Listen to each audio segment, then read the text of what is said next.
Dahan-dahan kong binuksan ang kahon na matagal nang nakatago sa ilalim ng lumang aparador sa kwarto ni Mama. Halos hindi ko na matandaan kung kailan ko ito huling nakita.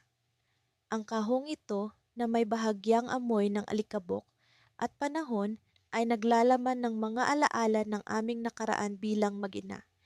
Isang kahon na pilit kong iniiwasan dahil sa takot na muling masaktan. Nakabalot sa lumang tela ang isang makapal na envelope. Kulay tsokolate ang sobre at sa ibabaw nito ay nakasulat ang pangalan ko, Maria, sa pamilyar na sulat kamay ni Mama. Para bang biglang nanikip ang dibdib ko. Hindi ko alam kung handa na ba akong basahin ito. Ilang taon na ang nakalipas mula nang mawala si Mama. Hindi ko pa rin kayang balikan ang huling araw na magkasama kami. Ang mga salita niyang binitiwan noon ay parang mga tinik na hindi ko matanggal sa sarili ko. Maria, hindi mo naiintindihan, hindi mo kailanman maiintindihan. Iyon ang huling sinabi niya bago siya tuluyang bumigay sa sakit na taglay ng katawan niya. At mula noon, ang mga tanong na iniwan niya ay parang mga multong bumabagabag sa akin. Bakit hindi niya ako piniling kausapin? Ano ang hindi ko naiintindihan? Ngayon, narito ako, nakaupo sa sahig ng kwarto niyang puno ng alaala. Ang bawat sulok ng kwarto ay tila umaalingaw-ngaw ang boses niya. Ang tunog ng kanyang pagtawa, ang pagpuna niya kapag hindi ko inayos ang aking kama at ang mga awit na madalas niyang kinakanta habang nagluluto. Pinahid ko ang luha sa pisngi ko bago ko tuluyang buksan ang sobre. Sa loob nito ay may isang liham, mahaba at halatang isinulat ng may mabigat na damdamin. Nanginginig ang mga daliri ko habang inaayos ang papel. Maria, anak ko, ang bungad ng liham. Halos hindi ko maituloy ang pagbabasa, ang boses niya ay parang bumalik sa akin sa pamamagitan ng bawat salita. Alam kong galit ka sa akin. Alam kong sa mga huling araw ko sa mundong ito, hindi tayo nagkakaintindihan. Pero gusto kong malaman mo na mahal kita kahit kailan. Ikaw ang buhay ko, Maria. Ikaw ang dahilan ng lahat ng sakripisyo ko. Napatigil ako. Ang sakit ng damdamin ko ay parang alon na bumalot sa buong pagkatao ko. Totoo, galit ako. Galit ako na iniwan niya ako ng walang paliwanag. Galit ako na hindi niya ako pinakinggan noong mga panahong kailangan ko siya. Pero paano ko maitatanggi ang pagmamahal niya sa akin? Sa bawat linya ng liham, nararamdaman ko ang bigat ng kanyang puso. Maria, may mga bagay na hindi ko nasabi sa'yo. Mga lihim na matagal kong itinago dahil akala ko mapoprotektahan kita. Pero alam kong panahon na para malaman mo ang totoo. Napahinto ako. Lihim? Anong lihim? Maria, hindi ako ang ina na kilala mo. Hindi ako ang ina na inakala mong nagluwal sa'yo. At ang pinakamasakit, anak, ang tunay mong ina. Siya ang dahilan kung bakit ako nagkasakit. Nabitiwan ko ang liham. Para akong nilamon ng lupa. Ano ang ibig sabihin nito ni Mama? Sino ako? At sino ang tunay kong ina? Hindi ko inasahan na ang paglipas ng mga araw ay mas magiging mahirap kaysa sa mga unang sandali ng pamamaalam. Parang iyon na ang huling beses na makikita ko ang iyong ngiti, ang huling pagkakataon na maririnig ko ang iyong tawanan. Ngunit sa bawat pagmulat ng aking mga mata, ang iyong alaala ay tila nakaukit sa bawat bahagi ng tahanang iniwan mo. Sa likod ng lumang aparador, nakatago ang kahon na puno ng mga sulat mo sa akin. Ang mga mensahe na isinulat mo sa bawat okasyon. Maging sa mga simpleng araw na nais mo lamang akong batiin. May mga liham na punong-puno ng pag-asenso. Mga paalala na patuloy na mag-aral ng mabuti. At mga kwento ng iyong kabataan na puno ng saya at saya. Ngunit sa gitna ng mga pahina, may isang liham na hindi ko inaasahan. Isang liham mula sa iyo na hindi ko pa nababasa. Sa unang tingin, tila isa lamang itong simpleng papel na naglalaman ng mga pangkaraniwang salita. Ngunit habang nagbabasa ako, unti-unting bumabalot ang damdamin ng pananabik at takot. Ang liham na ito ay tila higit pa sa isang paalam. Isa itong mensahe na puno ng mga pag-asam at lihim. Sinimulan kong basahin. Mahal kong anak, kung binabasa mo ito, marahil ay wala na ako sa iyong tabi. Alam kong hindi madali ang buhay at may mga bagay na sadyang mahirap ipaliwanag. Ngunit nais kong malaman mo na sa bawat hakbang mo, ako'y palaging nasa likod mo. Alam kong matibay ka, kaya mo ito. Isa sa mga lihim na matagal ko nang itinatago ay ang tungkol sa isang tao mula sa aking nakaraan. Isang taong naging bahagi ng aking buhay bago pa man kita makilala. Hindi ko inaasahan na darating ang araw na kailangan kong ipaalam sa iyo ito, ngunit nararamdaman kong may karapatan kang malaman ang lahat. Ang taong ito ay may kinalaman sa isang desisyon na matagal kong pinanghinayangan. Ang desisyon na kalaunan ay nagtulak sa akin upang piliin ang landas na nagdala sa akin sa buhay na kasama ka. Alam kong maaaring magbago ang pananaw mo sa akin, ngunit sana ay maunawaan mo ang mga dahilan ng aking mga pagpili. Sa huli, ikaw ang pinakamakapangyarihang dahilan kung bakit pinili ko ang landas na ito. Hanggang sa muli, anak, huwag kang mag-alala, sa tuwing makakakita ka ng bahaghari, iyon ang aking nangiti para sa iyo. Ang paggamin na ito ay parang dagok sa akin. Sino ang taong ito? Ano ang desisyon na ginawa niya na labis niyang pinanghinayangan? Sa kabila ng damdaming ito, naramdaman ko ang bigat ng responsibilidad na nakapatong sa aking balikat. Ang lihim na iniwan ng aking ina ay tila isang pintuan patungo sa bahagi ng kanyang buhay na hindi ko pa lubusang nauunawaan. Nagpatuloy ako sa paghahanap ng mga sagot. Sa bawat paghalungkat ng mga lumang larawan at dokumento, unti-unti kong naipon ang mga piraso ng kwento na tila bumubuo sa isang palaisipan. Isang pangalan ang paulit-ulit kong nakikita, Carlos. Sino si Carlos at paano siya naging bahagi ng aming buhay? Isang araw, nakatanggap ako ng tawag mula sa isang hindi kilalang numero. Magandang araw, ako si Carlos, sabi ng lalaki sa kabilang linya. Nagulat ako. Ang pangalan na matagal ko nang iniuugnay sa liham ng aking ina ay biglang nagkaroon ng tinig. Alam kong ito ay hindi inaasahan, ngunit nais kong makipagkita sa iyo upang ipaliwanag ang lahat. Sa kabila ng takot at pag-aalinlangan, nagpasya akong makipagkita kay Carlos. Ang kuryosidad ay nag-udyok sa akin na malaman ang kanyang kwento. Sa aming pagkikita, hindi ko maiwasang mapansin ang kanyang mga mata na tila puno ng lungkot at pananabik. Hindi ko inaasahan na darating ang araw na magkikita tayo. Simula niya habang kami ay nakaupo sa isang maliit na kafe. Habang nag-uusap kami, unti-unting lumilinaw ang kanyang koneksyon sa aking ina. Siya ay isang bahagi ng nakaraan na puno ng mga pangarap na hindi natupad, mga plano na hindi na isakatuparan. Ngunit higit pa sa lahat, siya ay isang tao na naging bahagi ng pinakamalaking desisyon ng aking ina. Ang desisyon na piliin ang landas na kasama ako. Ngunit sa gitna ng aming pag-uusap, may isang revelasyon na hindi ko inaasahan. May isa pang liham na iniwan ng iyong ina para sa iyo, sabi niya habang inaabot ang isang maliit na sobre. Ito ay para sa sandaling handa ka nang malaman ang buong kwento. Hindi ko alam kung ano ang laman ng liham na ito, ngunit nararamdaman kong ito ang magiging susi upang lubusang maunawaan ang mga lihim ng aking ina. Sa huling bahagi ng aming usapan, napagtanto ko na ang paglalakbay na ito ay hindi lamang tungkol sa aking ina, ngunit ito rin ay tungkol sa pag-unawa sa sarili at sa mga kwento ng mga taong minahal niya. Ngunit ang tanong na bumabagabag sa akin, handa na ba akong buksan ang liham na ito? Habang naglalakad ako pa uwi, dala-dala ko ang sobre na puno ng mga posibilidad. Alam kong ang susunod na hakbang ko ay magdadala sa akin sa landas ng pagtuklas. Isang paglalakbay patungo sa pag-unawa at paghilom. Ngunit sa likod ng lahat ng ito, Ang tanong kung ano ang laman ng liham ay patuloy na bumabagabag sa akin, isang cliffhanger na tila walang kasiguraduhan. Hindi ko alam kung paano ko sisimulan ang araw na ito. Parang mas mabigat ang bawat hakbang ko, mas malamig ang bawat paghinga.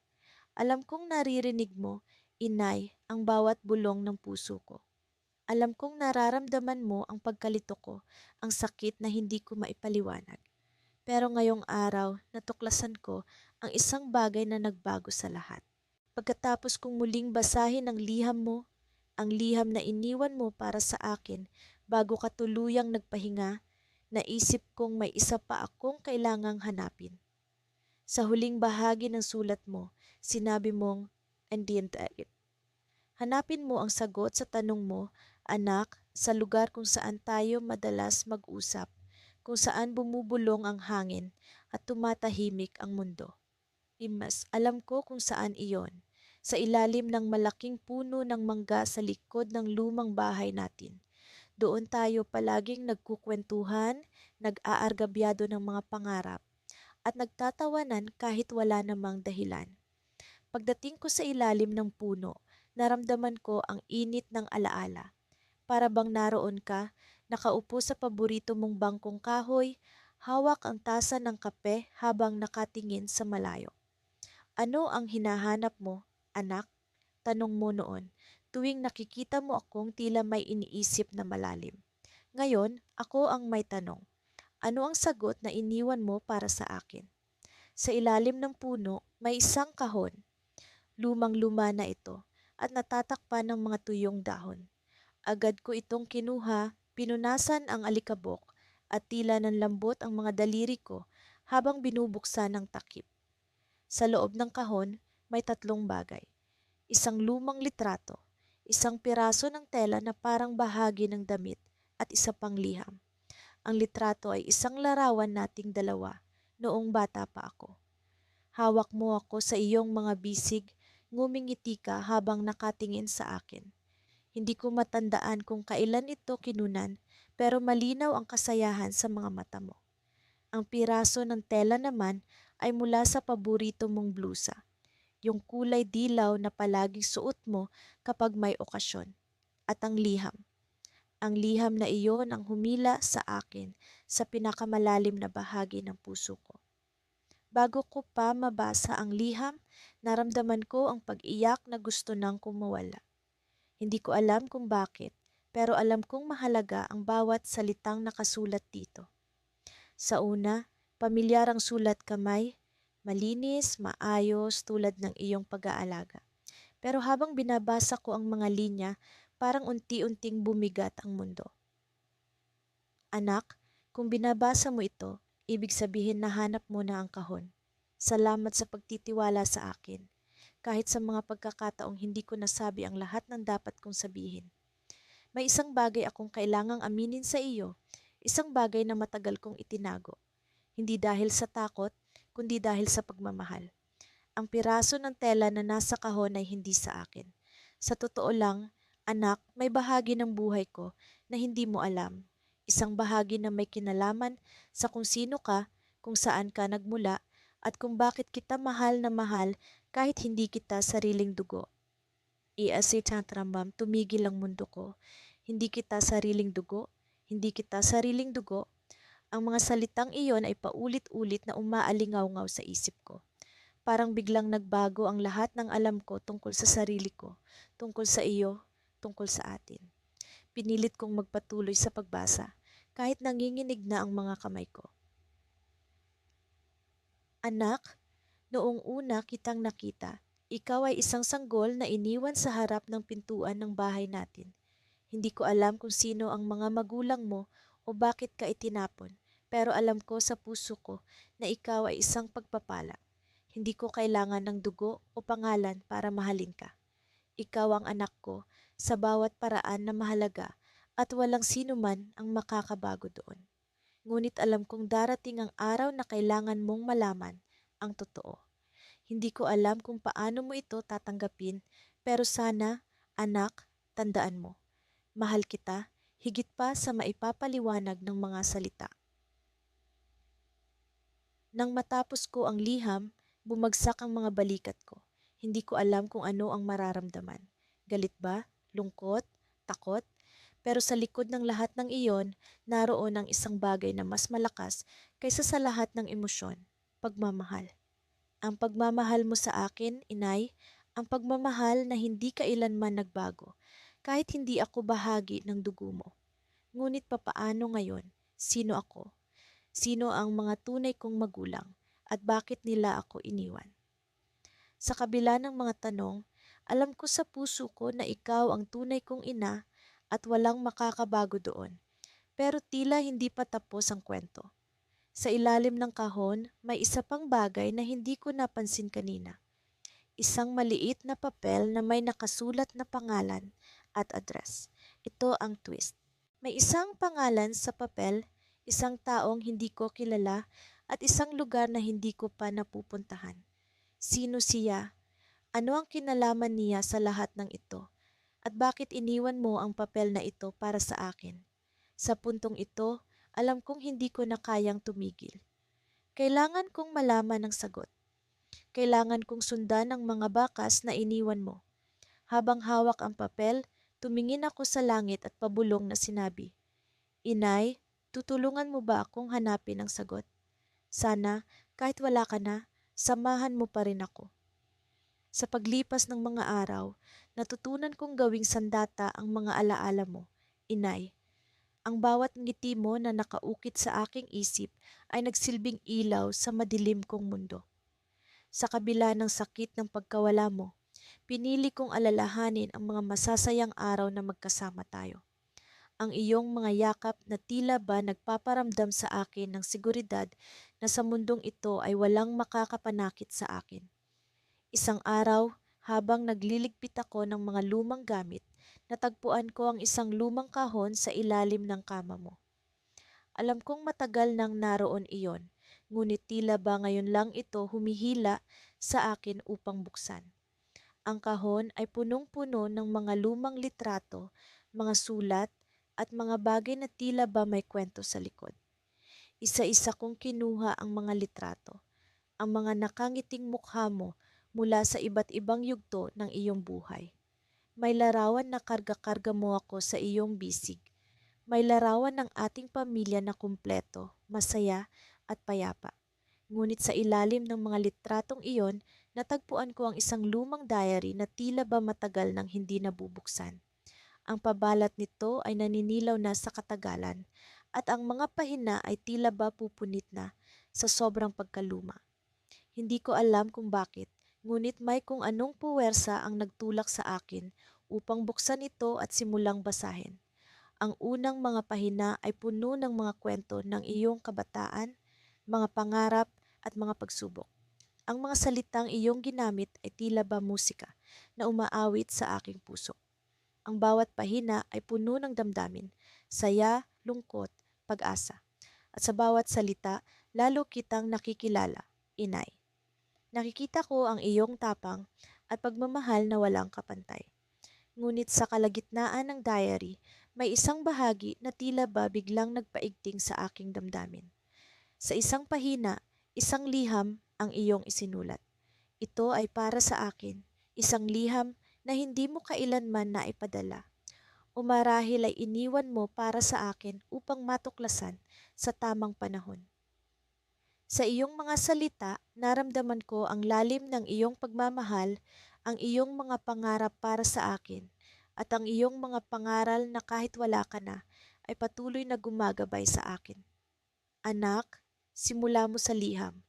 Alam kong darating ang araw na kailangan mo akong iwan. Ngunit sana ay palagi mong tandaan na mahal kita higit pa sa buhay ko. Ang bawat hakbang mo ay aking gabay at ang bawat tagumpay mo ay aking ligaya. Kung darating man ang araw na hindi na kita masasamahan, sana ay palagi mong baunin ang pagmamahal ko. Napaluhod ako sa sahig, hindi ko napigilan ang pag-agos ng luha sa aking mga mata. Ngunit isang bagay ang tila ba tumusok ng matindi sa aking damdamin, isang bahagi ng liham na tila ba may ibang kahulugan. Sa likod ng lahat ng ito, anak, may isang lihim na nais kong malaman mo. Hindi ito madali, ngunit kailangan mong malaman bago ko pa man maipagpatuloy ang pagbasa sa liham, may biglang kumatok sa pintuan. Nagulat ako at dali-dali kong isinara ang diary at iniwan ang kahon sa ilalim ng kama. Isa sa mga kaibigan mo, si Tita Melinda, ang nasa pintuan. Matagal na kaming hindi nagkikita at tila ba may kung anong bagay na nais niyang iparating. "Kamusta ka na, anak?" tanong niya habang inaabot ang mga kamay ko. "Alam kong mahirap, pero nandito lang kami para sa iyo." Nagpasalamat ako sa kanya, ngunit hindi ko pa rin maalis sa isip ang nakitang liham. Ano kaya ang lihim na nais iparating ni Inay? Ano ang dapat kong malaman na tila ba iniiwasan ng lahat sa akin? Hindi ko maalis sa isip ang mga salitang iyon at ang bawat oras ay lalong nagiging mas mahirap sa pag-iisip ng mga posibilidad. Sa pag-alis ni Tita Melinda, muli kong kinuha ang diary. Ngunit sa pagkakataong ito, isang tawag ang natanggap ko mula sa isang hindi kilalang numero. Hindi ko alam kung bakit, ngunit tila ba may kung anong kaba ang bumalot sa akin. Sa pagbukas ko ng tawag, isang pamilyar na tinig ang sumalubong sa akin. Ang tinig ni Tita Melinda. "May kailangan kang malaman," sabi niya, "at hindi ito madali." Bago ko pa man maitanong kung ano, biglang naputol ang tawag. Iniwan ako sa isang estado ng pag-aalala at pagkalito. Ano ang lihim na ito? Paano ito makakaapekto sa aking buhay?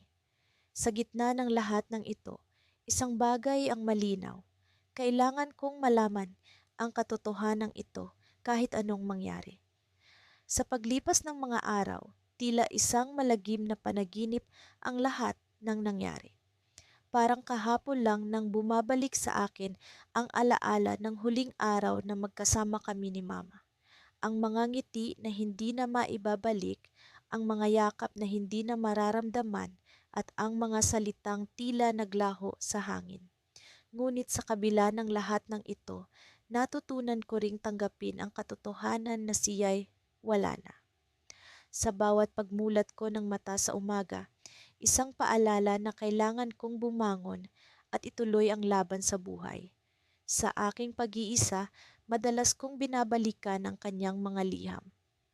Ang mga titik na bumubuo sa papel, bawat isa'y tila nagkukwento ng kanyang walang hanggang pagmamahal at gabay. Isang araw, sa paghalungkat ko sa mga lumang kahon sa aming lumang aparador, may natuklasan akong hindi ko inaasahan. Isang liham na tila nakabaon sa ilalim ng maraming alaalang papel, isang liham na hindi ko pa nabasa. Nanginginig ang mga kamay ko habang dahan-dahan kong binuksan ang sobre. Ang puso ko'y tila tumatakbo sa kaba at pananabik. Ano kaya ang nilalaman nito?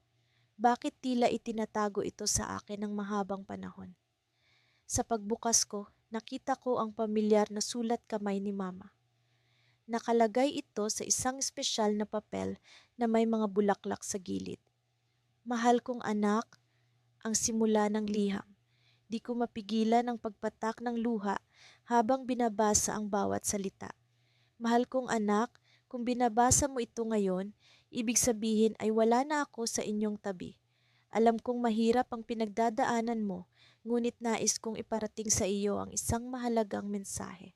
Hindi ko na ipakita sa iyo ang lahat ng pagmamahal na nais kong ibigay, ngunit sana sa pamamagitan ng liham na ito, maramdaman mo ang aking presensya."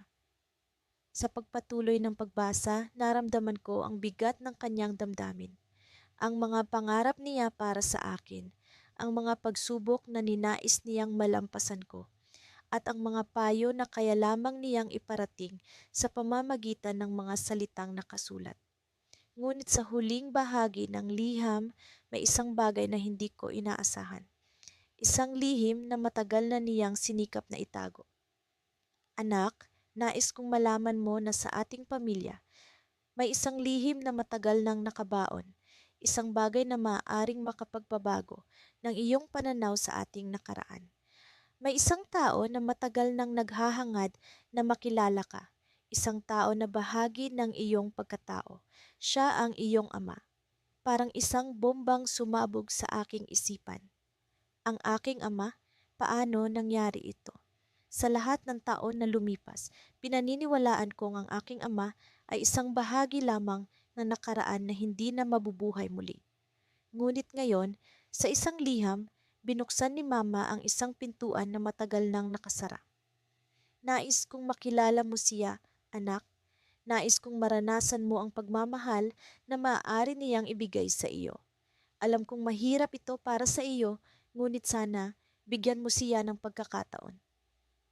Sa pagtatapos ng liham, nabakas ko ang pag-asa sa kanyang mga huling salita. Maging matapang ka, anak. Alam kong kaya mo ito. Mahal na mahal kita. Sa pagkakatapos ko sa pagbasa, hindi ko maipaliwanag ang magkahalong damdamin. Galit, pagtataka, at pag-asang bumabalot sa buong pagkatao ko. Sa lahat ng taon na ito, bakit hindi ko alam ang tungkol sa aking ama? Bakit ngayon lang, isang bahagi ng aking sarili ang tila nagising sa katotohanan, isang bahagi na naghahangad na malaman ang buong kwento. Habang nakatulala ako sa liham, narinig ko ang isang katok sa pinto. Bumalik ako sa realidad at dahan-dahang bumangon upang buksan ito. Sa aking pagbukas, isang pamilyar na mukha ang bumungad sa akin. Isang mukha na tila matagal ko nang kilala, ngunit hindi ko pa nakikilala. Siya ay isang estranghero, ngunit sa parehong pagkakataon, isang bahagi ng aking sarili. Anak, ako si Papa, ang kanyang sabi, puno ng pag-aalinlangan at pag-asa sa kanyang boses. Sa mga sandaling iyon, alam kong may panibagong kabanata na magsisimula sa aking buhay. Ngunit ano ang naghihintay sa akin? Ang pag-asa ba ng muling pagkikita o ang sakit ng pagkawala? Sa kanyang mga mata, nakita ko ang mga sagot na matagal ko nang hinahanap. Ngunit sapat ba ang pagmamahal niya upang punan ang puwang na iniwan ni Mama? Hindi ko alam, ngunit sa pagharap ko sa kanya, alam kong handa na akong malaman ang lahat ng katotohanan. Sa mga nagdaang araw, tila walang kapantay ang lungkot na bumabalot sa akin. Ang bawat sulok ng bahay ay punong-puno ng alaala ng iyong nangiti, ng mga yakap mo kapag ako'y nagdadalamhati, at ng mga payo mong nagiging gabay ko sa bawat araw. Sa gitna ng katahimikan, nararamdaman ko ang pagkawala mo. Parang kahapon lang ay kasama pa kita sa kusina, nagtatawanan habang nagluluto ng paborito mong adobo. Ngayon, wala na akong masisilayan kundi ang mga lumang litrato at mga paborito mong gamit na nagsisilbing paalala ng mga araw na lumipas. Habang nakaupo ako sa iyong lumang upuan, naalala ko ang huling liham na isinulat ko para sa iyo. Hindi ko akalaing iyon na pala ang magiging huli. Sa bawat salitang isinulat ko noon, pinangarap ko na sana'y mabasa mo ito at maramdaman mo ang wagas kong pagmamahal. Subalit ngayon, tila ang mga salita ay nawala ng saysay. Parang hindi na ito aabot sa iyo, hindi na maririnig ng iyong mga pandinig. Ngunit sa gitna ng kalungkutan, may nadiskubre akong isang bagay. Isang liham na hindi ko inaasahan. Sa sulok ng iyong lumang aparador, may natagpuan akong maliit na kahon. Sa loob nito, nandoon ang ilang piraso ng papel na tila mga liham na isinulat mo para sa akin. Hindi ko alam kung bakit ngayon ko lang ito natagpuan. Ngunit ramdam ko ang kaba at pananabik habang unti-unti kong binubuksan ang kahon. Ang unang liham ay tila isinulat noong ako'y nasa kolehiyo pa. Sa bawat linya, naririnig ko ang iyong tinig, ang iyong pagmamalaki sa mga bagay na naabot ko. Ang iyong mga payo at pangarap para sa akin ay muling bumuhay sa akin ng damdaming matagal ko nang kinalimutan. Sa paglipas ng mga pahina, unti-unting bumabalik ang alaala ng pagmamahal mo at sa kabila ng lahat, ang iyong pag-asa na sana'y makamit ko ang aking mga pangarap. Ngunit ang huli sa mga liham ang higit na umantig sa aking puso. Sa liham na ito, isinulat mo ang iyong mga huling habilin, ang mga bagay na nais mong iparating sa akin bago ang iyong pagpanaw.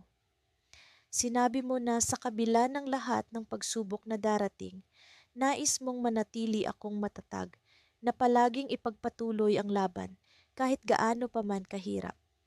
Habang binabasa ko ito, hindi ko mapigilan ang pagtulo ng aking mga luha. Sa kabila ng iyong pisikal na pagkawala, nararamdaman ko na hindi ka kailanman nawala. Nandyan ka pa rin, patuloy na gumagabay sa akin. Ngunit sa dulo ng liham may isang bagay na hindi ko inaasahan. Isang lihim na matagal mo nang itinago. Isang lihim na tila magbabago sa aking pananaw sa lahat ng bagay. Isinulat mo na may isang tao sa iyong buhay na matagal mo nang gustong ipakilala sa akin. Isang tao na nagsilbing inspirasyon sa iyong mga pangarap at mga ginawa. Hindi ko alam kung sino ito, ngunit sa mga huling salita mo, sinabi mong siya ang susi sa pagkilala sa tunay mong pagkatao. Sa gitna ng kalungkutan, naramdaman ko ang pag-usbong ng isang bagong pag-asa. Sino kaya ang taong ito? Ano ang kanyang kaugnayan sa iyo? Sa kabila ng lungkot, nararamdaman ko ang pagnanasa na malaman ang kanyang kwento na marahil ay makakapagbigay liwanag sa mga tanong na matagal nang bumabagabag sa akin. Habang itinatabi ko ang liham, nararamdaman ko ang pag-usbong ng isang bagong pakikipagsapalaran. Isang paglalakbay na hindi ko akalaing tatahakin ko pa. Ang alaala mo ay hindi lamang isang kabanata ng nakaraan, kundi isang tulay patungo sa mga bagay na hindi ko pa ganap na nauunawaan. Sa susunod na mga araw, sisimulan ko ang aking paglalakbay.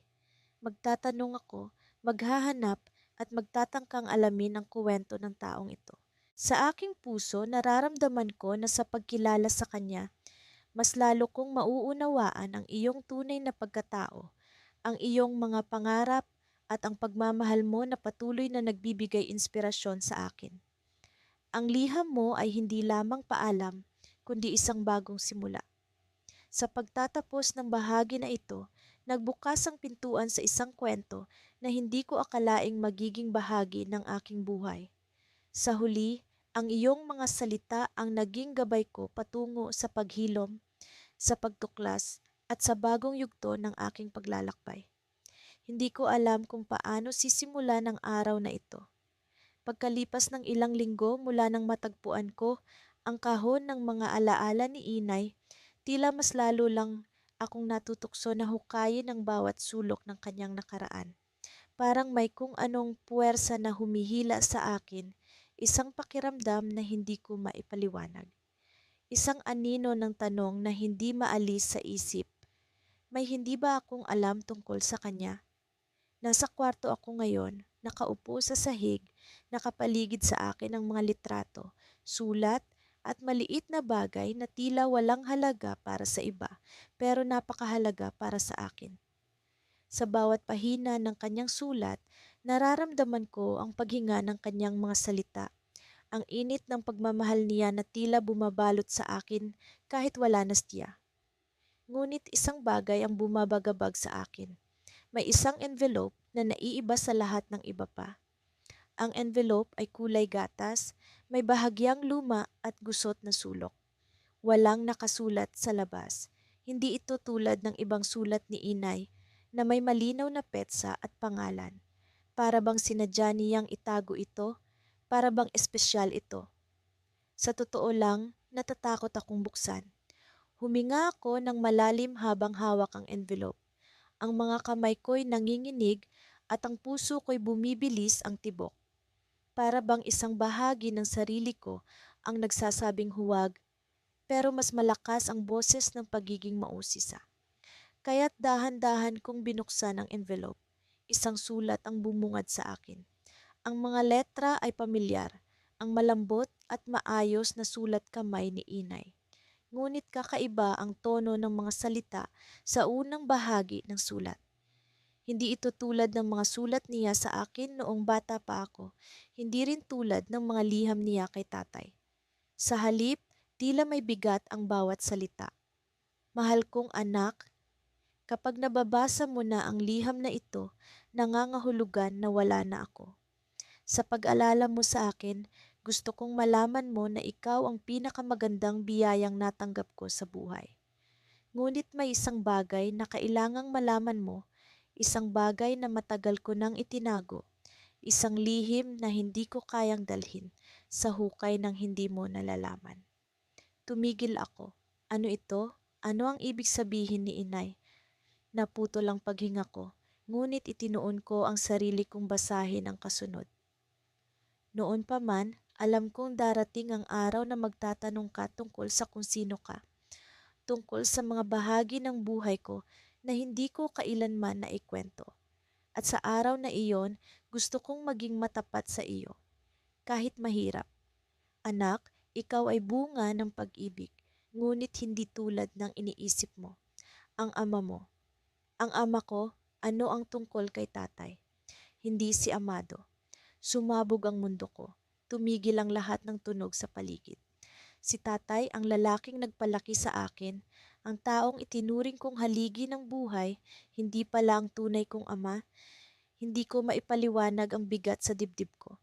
Sa sandaling iyon, parang lahat ng alaala ko kasama si tatay ay nagkaroon ng ibang kulay. Parang may bahid ng tanong, ng pagdududa. Pinilit kong ipagpatuloy ang pagbabasa kahit nanginginig na ang mga kamay ko. Ang tunay mong ama ay si Elias, isang taong dumaan sa buhay ko, isang pagmamahal na hindi ko kailanman maitatanggi. Ngunit hindi kami ang itinadhana para sa isa't isa. Mahal na mahal ko si Amado at siya ang naging katuwang ko sa buhay. Pero si Elias ang nagbigay sa akin ng pinakamalaking biyaya, ikaw. Elias, sino siya? Bakit hindi ko kailanman narinig ang pangalan niya? Bakit itinago ito ni inay? Hindi ko ito sinabi sa iyo noon dahil alam kong mahal mo si Amado at mahal ka rin niya na parang tunay na anak. Ayokong guluhin ang mundo mo. Pero ngayon, nasa iyo ang lahat ng karapatang malaman ang totoo. Gusto kong hanapin mo si Elias. Gusto kong makilala mo siya, hindi para sirain ang alaala ni Amado, kundi para buuin ang pagkatao mo. Tumulo ang luha ko. Hindi ko alam kung galit ako, nalulungkot o naguguluhan. Sa kabila ng lahat, nararamdaman ko ang sinseridad ng mga salita ni inay. Ramdam ko ang pagmamahal niya kahit na tila binasag niya ang katotohanan na matagal ko nang pinanghahawakan. Sa dulo ng liham, may isang linya na tila nagbigay ng direksyon sa lahat ng ito. Hanapin mo siya sa lumang bahay sa San Felipe. Naghihintay siya. Naghihintay siya. Paano? Buhay pa ba si Elias? Tumayo ako mula sa sahig, hawak ang sulat ni inay. Ang dami kong tanong, ang dami kong gustong malaman. Sino si Elias? Ano ang naging kwento nila ni inay? At higit sa lahat, paano ko haharapin si tatay, si Amado, ngayong alam ko ang katotohanan? Ngunit ang puso ko, sa kabila ng bigat, ay may nararamdamang kakaiba. Isang silakbo ng pag-asa na matagal nang nakatago sa loob. Kung sino man si Elias, kung ano man ang kwento niya, alam kong ito ang susi sa paghilom ng sugat na hindi ko na malayang nasa akin. Sinimulan kong mag-impake, hindi ko alam kung ano ang naghihintay sa San Felipe, pero alam kong kailangan kong pumunta. At sa likod ng isip ko, may isang tanong na hindi maalis. Ano ang gagawin ko kapag nakita ko siya? Sa bawat araw na lumilipas, tila mas lalong bumibigat ang aking damdamin. Ang pagkawala ni Mama ay isang sugat na hindi ko alam kung kailan maghihilom. Ngunit heto ako, nakaupo sa lumang silya niya sa may bintana. Hawak ang isang sobre na natagpuan ko sa kanyang lumang aparador. Nakalagay sa harapan nito ang aking pangalan at ang pagkakasulat ay hindi maikakaila. Sulat kamay iyon ni Mama. Panibagong timba ng emosyon ang bumuhos sa akin. Hindi ko alam kung handa na ba akong basahin ang liham na ito. Sa damdamin kong nag-aalangan, tila naririnig ko ang boses ni Mama, puno ng lambing at pag-aaruga. Anak, kapag handa ka na, basahin mo ito. May mga bagay na nais kong malaman mo. Huminga ako ng malalim at dahan-dahang binuksan ang sobre.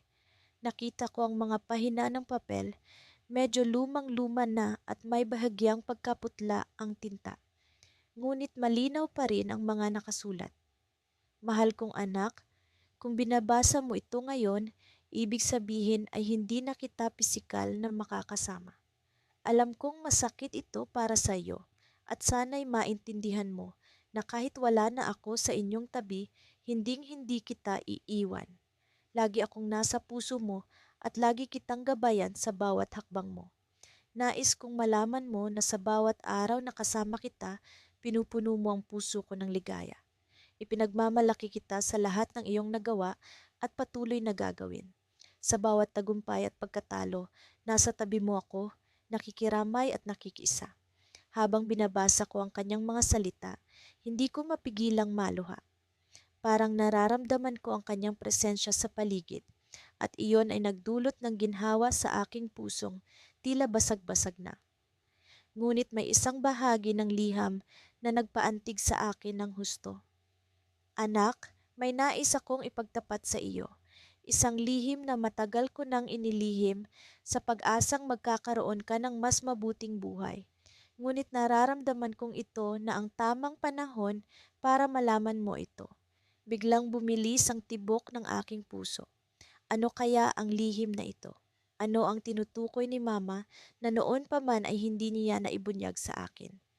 Ang pag-usisa ay nagbigay sa akin ng kakaibang kaba at pananabik.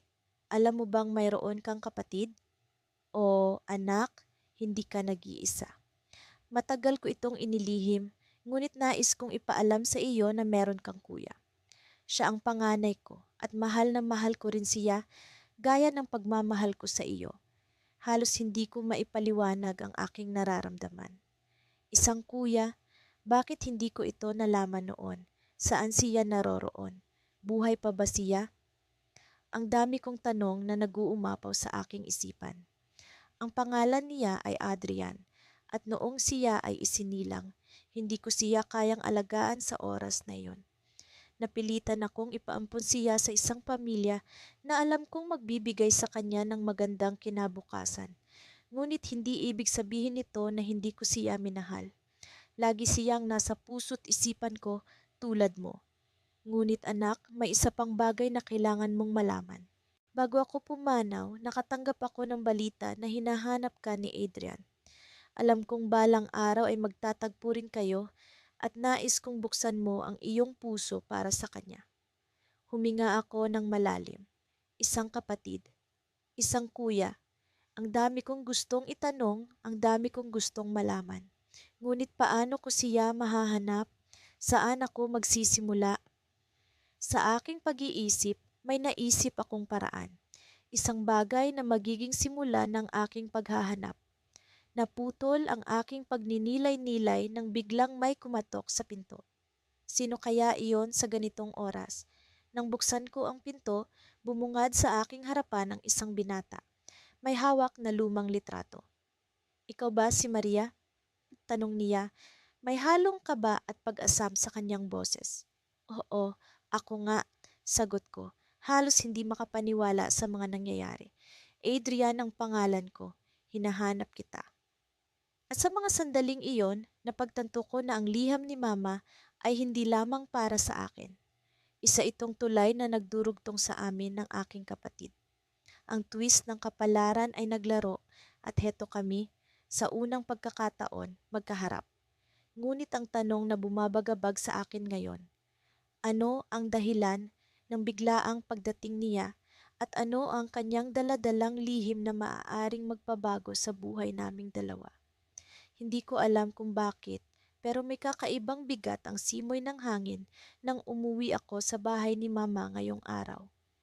Parang may mga matang nagmamasid, parang may mga salitang gustong kumawala, ngunit pilit na tinatago. Hindi ko alam kung ang lahat ng ito'y guni-guni lamang o epekto ng hindi ko mapigil na pangungulila. Nakatayo ako sa harap ng lumang baul sa kwarto ni Mama. Matagal ko nang iniwasan ang baul na ito. Isa itong bagay na tila may sariling buhay, laging naroon sa sulok, ngunit hindi kailanman naging bahagi ng aking mga alaala. Palaging sinasabi ni Mama noon na huwag ko itong bubuksan. Sa tamang panahon, sabi niya, malalaman mo rin ang laman niyan. Ngayon, wala na si Mama at wala na rin ang mga sagot na inaasam ko mula sa kanya. Pero ang baul na ito, ang lumang baul na may kupas na kahoy at kalawangin na mga bakal, ay narito pa rin. Sa kabila ng pag-iwas ko rito, tila tinatawag ako ng baul.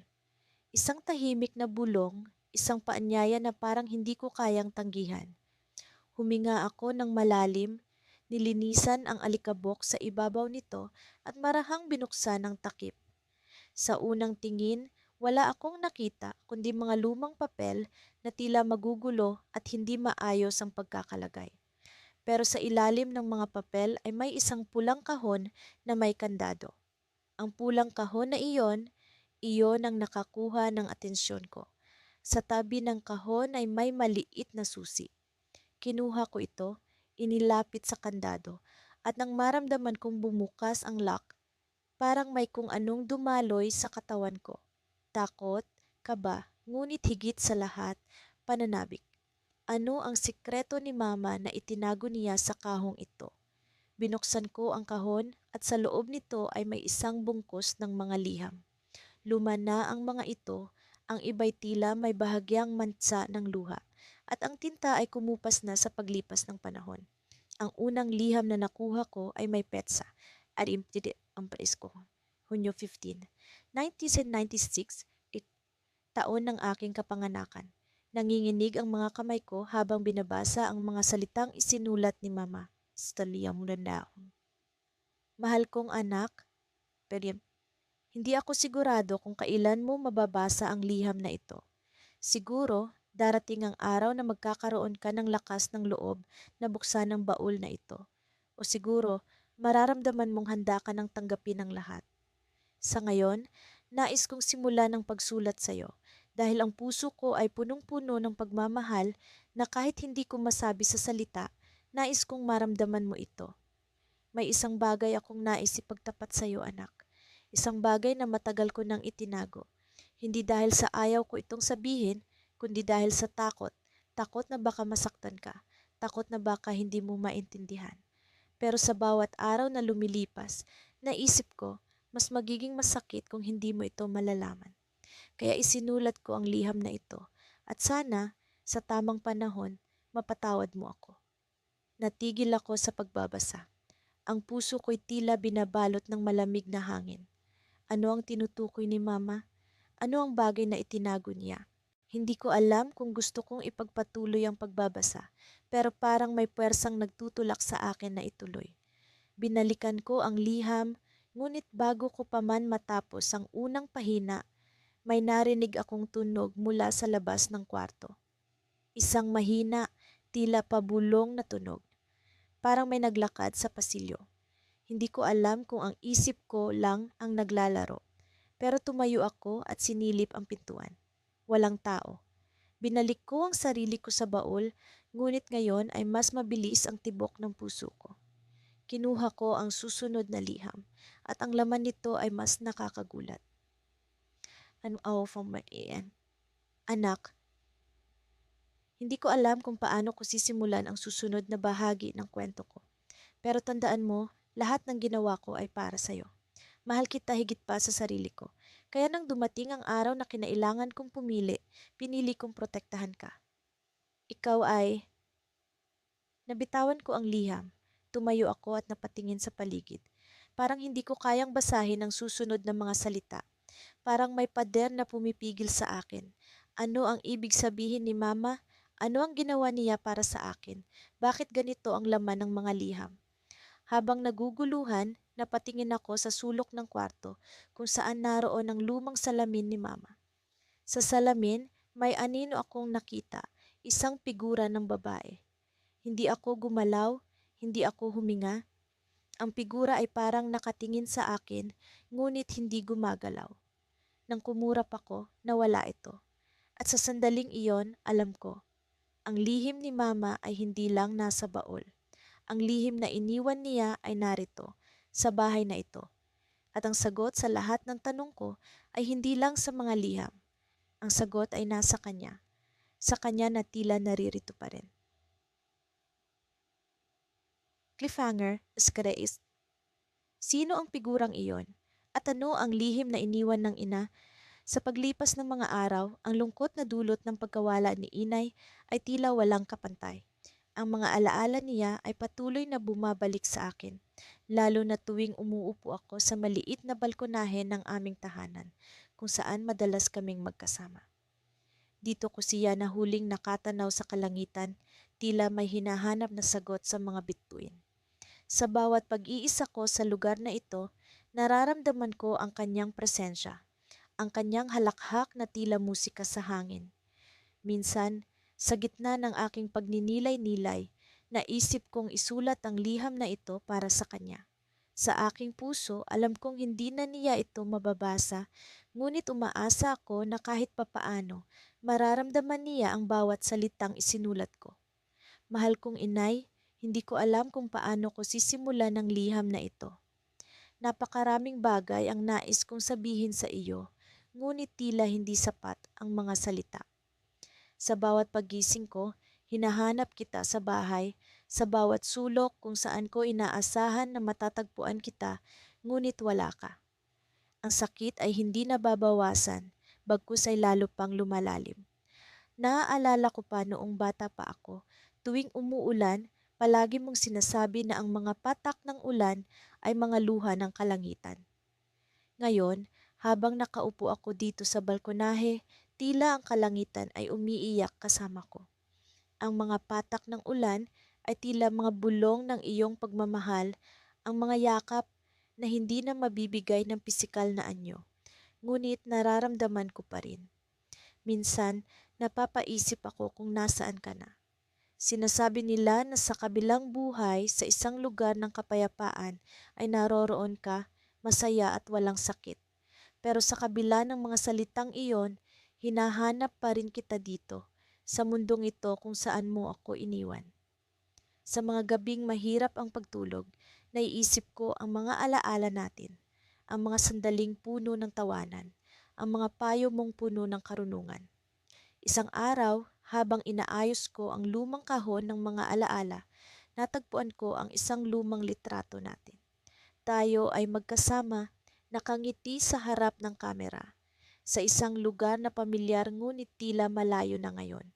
Ang larawan ay sumasalamin sa mga panahong puno ng saya at pag-asa. Sa ilalim ng litrato may nakasulat kang mensahe. Mahal kita hanggang sa huli ng panahon. Hindi ko alam kung bakit, ngunit ang mga salitang iyon ay tila nagbigay sa akin ng kakaibang lakas. Ngunit sa likod ng mga alaala at mga salita, may isang lihim na hindi ko pa naibabahagi sa iyo. Isang bagay na matagal ko nang itinatago. Sa mga huling araw ng iyong buhay, may isang pangyayaring hindi mo alam. Isang tawag mula sa ospital, isang pag-uusap na bumago sa takbo ng aking isip. Hindi ko alam kung papaano ko haharapin ang katotohanan, kung papaano ko magagawang panatilihin ang ating mga alaala na buo at maganda. Habang isinusulat ko ang mga linyang ito, may kumakatok sa pintuan. Isang hindi inaasahang bisita. Ang aking puso ay biglang bumilis ang tibok, tila may babala.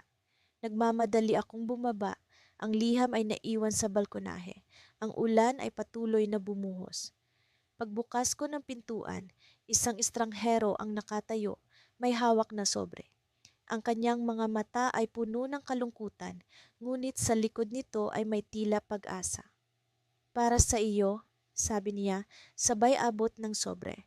Ang kanyang tinig ay puno ng kabigatan, ngunit may kasamang pag-asang hindi ko maipaliwanag. Pagbalik ko sa balkonahe, binuksan ko ang sobre. Sa loob nito ay isang sulat. Isang sulat mula sa ospital kung saan huling namalagi si inay. Ang mga salitang nakapaloob doon ay nagdala ng kakaibang damdamin, isang pahiwatig na hindi ko inaasahan. Sa huling bahagi ng sulat, may nakasulat na mensahe mula sa isang doktor, isang mensahe na nagbigay liwanag sa huling mga araw ni inay. May isang liham na nais niyang iparating sa iyo, nakasaad doon. Hindi niya ito nagawang isulat, ngunit sinabi niya sa amin ang mga salitang ito. Mahal kita, anak, higit pa sa iyong nalalaman. May isang lihim na nais kong iparating sa iyo. Hanapin mo ang mga bituin at doon mo ito matutuklasan. Tumayo ako, ang ulan ay tumigil, at ang kalangitan ay nagbukas ng mga bituin.